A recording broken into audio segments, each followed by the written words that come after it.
Ô, Figas, aí agora a gente tem as novidades, né, da nova diretriz de FA da ESC de 2024, né? E só antes de eu comentar a grande novidade, eu vou deixar para você, é claro, mas como que era antes, né? A gente tinha uma abordagem sistematizada que era o 4S. Então, que a gente tinha primeiro S de Stroke Risk, que era para calcular o Chad-Vasc, ou Chad-Vasc, a severidade dos sintomas, que a gente calcula pelo score da Sociedade Europeia de Arritmologia, a severidade do burden de FA, né? Então definir o tipo da FA, qual é a carga que ele tinha, e por fim, qual que é o substrato, né? A gravidade do substrato. Então, ver se tem comorbidade, ver se é um paciente que tem um átrio aumentado, então um exame de imagem, avaliação clínica.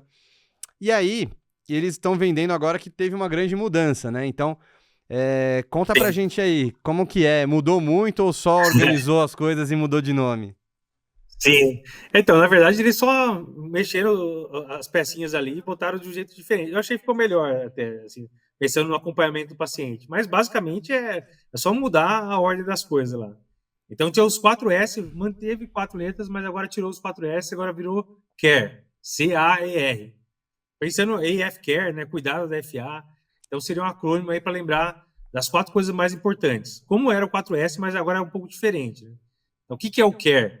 O C seria de comorbidades, que realmente é um primeiro passo bem importante, né? A gente sabe que a FA está relacionada com várias outras comorbidades, então a gente vai ver se o paciente tem hipertensão, se ele tem diabetes, se ele tem insuficiência cardíaca, se ele tem apneia do sono, se ele é obeso, se ele consome muito álcool. Então você vai ver um monte de detalhe nessa parte de C. E tem gente que foca muito, putz, eu vou reverter o ritmo, controlar a frequência e tal, e não trata todo o resto, e daí a chance de sucesso vai ser muito menor. Então eu achei interessante começar por comorbidade, porque realmente é uma coisa que o pessoal esquece bastante. Não, ainda Então, C mais, de Figuinha, comorbidade. que quando a gente faz ablação ou vai tentar manter o paciente em ritmo sinusal, geralmente, quando ele falha, é porque alguma dessas coisas está descompensada, né? A gente vai comentar melhor quando a gente for se Exatamente. aprofundar, mas assim, focar muito que o manejo das comorbidades e das outras doenças é muito importante para a gente não descompensar a FA, tá? Mesmo, não estou nem falando de entrar em FA por conta de uma infecção ou um quadro de uma tireoidopatia. É o feijão com arroz mesmo, é a apneia do sono, obesidade, pressão alta, diabetes. Isso daí tudo é o feijão com arroz que a gente tem que garantir para manter o paciente com uma melhor qualidade de vida e controle da arritmia. Tem isso até mostrando que o paciente obeso que perde peso e reverte FA, a chance talvez seja até melhor do que os antiarrítmicos, é o cara perder peso de forma relevante, né? Então faz muita diferença mesmo você tratar essas comorbidades. Mas a gente vai falar mais a fundo aí na próxima parte, né? Uhum. Então, passando para o A agora, que é do CARE, né? Então, C de comorbidade, o A é de avoid stroke, ou aqui no Brasil a gente pode colocar de AVC, né? Para lembrar mais fácil. Então, é evitar AVC e embolia sistêmica, né? Então, essa é a parte que você vai tentar avaliar qual que é o risco do cara ter um evento isquêmico e acaba avaliando também o risco de sangramento, etc., tudo junto. E aqui tem uma novidade interessante, que é o Chades Vasquez. Eles fizeram uma mutação do Chades Vasquez, eles cortaram fora a parte do sexo, né? Que era o SC do finalzinho, que realmente ficava meio confuso. Se for mulher, tem que ter 3 pontos, se for homem, 2 pontos, aí fica aquela salada Não faz sentido, de né? números na cabeça. Você pontua mais por ser Eu acho que ficou mulher, mais mas para ser fácil. mulher a conduta tinha que ter um ponto a mais também. Então era uma coisa mais que só complicava, né? O que aconteceu, na verdade, é que os Chades Vasquez, eles colocaram o sexo feminino como impactante, mas viram que, na verdade, não, isoladamente não aumentava o risco. Então, como foi descoberto após, né, o estabelecimento do Chades Vasquez, ficou o Chades Vasquez e foram mudando só a pontuação. Mas eu acho que simplificou. Agora é Chades VA, né? A gente fala Chades VAR, mas Chades VA talvez seja melhor.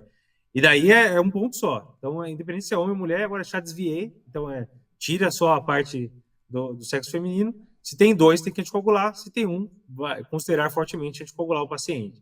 Então não tem mais aquele monte de coisa. Se é mulher é isso, se é homem é aquilo. Então acho que essa transformação do Chades Vasquez em Chades VA seria uma transformação que facilitou realmente a vida aí. Não, boa. E daí eles comentam a gente vai comentar mais a fundo também no outro podcast sobre qual anticoagulante escolher, qual que seria melhor, qual situação a gente vai pensar em duas, varfarina. Mas aqui eles focam bastante, na apresentação lá no Congresso Europeu, eles comentaram várias vezes que é bom sempre avaliar o risco de sangramento, mas nunca para te fazer pensar em não anticoagular o paciente. Então, o risco de sangramento não pode determinar se você vai anticoagular ou não. Você pode controlar os fatores de risco para sangramento, né? Mas eles deixam claro, classe 3, não use o score de risco de sangramento para te fazer suspender uma anticoagulação, né?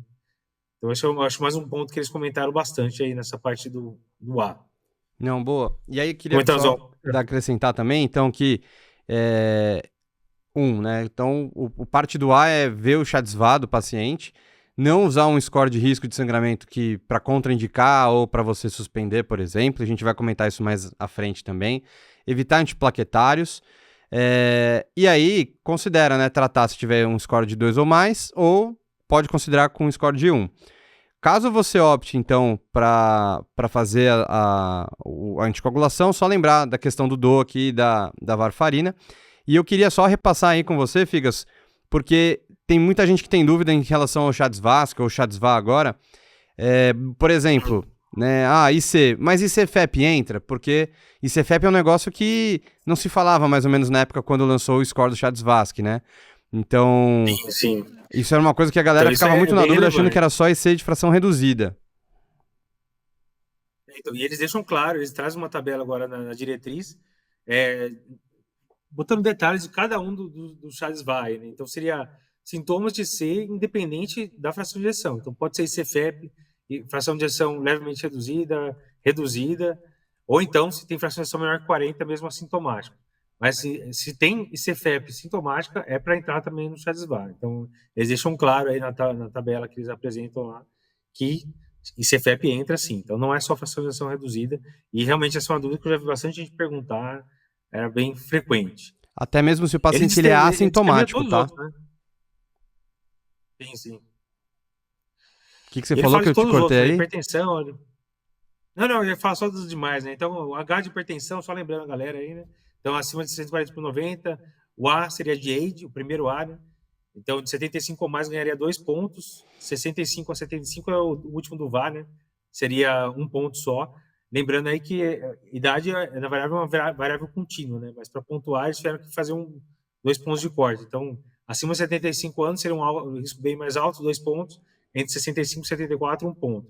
A diabetes pontua, AVC, AIT, ou tromboembolismo arterial prévio também pontua no S, né? Do CHADS. E o VA, do CHADS, VA, né? O V, aí seria doença vascular, que tem gente que também tem dúvidas daí, né? Então, seria doença arterial coronariana. Então, o cara que já teve angina, o cara que já fez, colocou um stent, fez uma revascularização, ou então, não é só coronária, né? Ou então que tenha doença arterial periférica, claudicação intermitente, que tenha alguma doença, uma placa de aorta complexa. Então, essa doença vascular não é só coronária, é doença vascular como um todo. Coronária pode ser doença vascular periférica e pode ser aorta também, né? Isso, boa. Então, isso aí é bem interessante mesmo. Bom, então, e a gente pontuando, tendo uma pontuação de 2 ou mais, anticoagula, 1 pode considerar, depender do risco do paciente, né? Risco isquêmico ou risco hemorrágico também. E o R, Figas, que aí agora é de redução de sintomas por controle de frequência e ritmo, né? Sim. Então, o R, daí você já viu a comorbidade, viu então o risco do cara ter um AVC, agora você vai entender se o cara está sintomático ou não. Então, se ele está sintomático, ele coloca aí, né, nessa parte, você vai determinar de forma mais clara qual que é o subtipo dele, né? Primeiro diagnóstico, paroxística, persistente e permanente, que a gente já comentou, e daí você vai determinar se você vai para a estratégia de controle de frequência cardíaca, então você vai só reduzir a frequência, deixar uma frequência mais baixa, e ele coloca aí a sugestão de manter pelo menos abaixo de 110, geralmente, ou então se você vai buscar uma estratégia de controle de ritmo. E aí tem vários detalhes, na verdade, que eu acredito que a gente vai discutir no podcast seguinte, né? Não, é isso. E isso daí é sempre aquela briga, né? Vale a pena tentar ritmo sinusal pelo menos uma vez? Não vale? É medicação? É ablação? E a gente vai discutir isso com mais detalhes na segunda parte aqui do podcast. Mas basicamente é você definir qual que é o tipo de FA, né? A apresentação que a gente vai comentar também, né? Paroxística, persistente, permanente, enfim.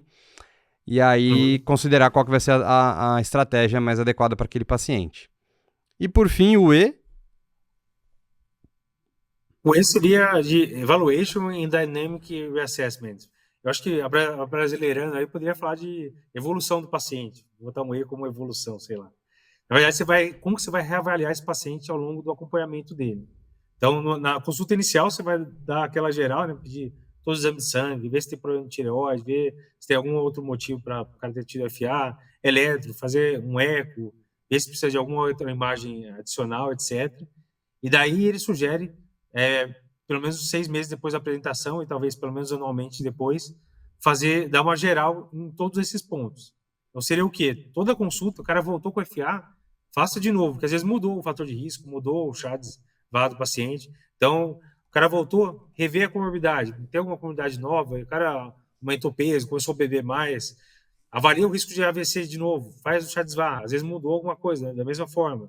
Avalia qual que é o impacto dos sintomas. Você está tentando lá uma estratégia, está com controle de frequência, mas ele está muito sintomático. Será que não vale a pena tentar estratégia de manutenção de ritmo sinusal? Ver o risco de sangramento, que também pode ter mudado. O cara começou a utilizar um antiplaquetário porque um outro profissional passou e está com dor nas costas, está usando anti-inflamatório. Então, o ideal é que toda consulta você reveja todos esses pontos. Então, rever comorbidade, CHADS VA, RAS-BLED e sintomas. A ideia é que você fique sistemático, o cara voltou com você, tenta rever todos esses passos para você não comer bola e nenhum cuidado para o seu paciente. Né?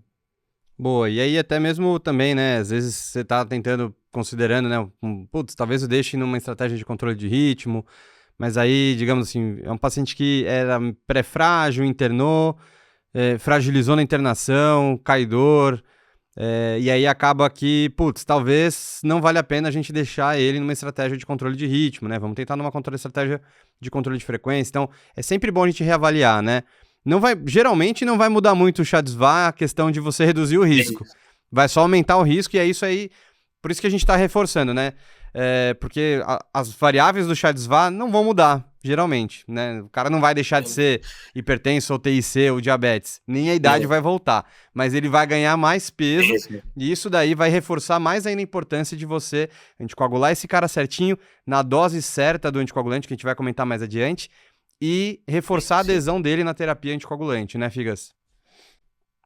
O RAS-BLED já é diferente, né? Ele nem fala muito de RAS-BLED, né? Mas qualquer score de sangramento que você escolher, o score de sangramento é diferente. O cara pode estar agora com a pressão descontrolada, começou a usar antiplaquetário, começou a usar anti-inflamatório. Então, os scores de sangramento geralmente são mais dinâmicos. E daí, como ele já comentou na diretriz, a gente não vai suspender anticoagulante, mas a gente pode pensar, vou tratar melhor isso, vou orientar ele não usar anti-inflamatório, usar analgésico. A ideia de você avaliar o score de sangramento é exatamente tentar diminuir o risco de sangrar, não mudar a sua anticoagulação. Né? Então, eu acho que realmente o que a gente vai ver mais mudanças de uma consulta para outra provavelmente vai ser a parte de risco de sangramento. E futilidade, enfim, né? Das condutas que a gente pode vir a fazer.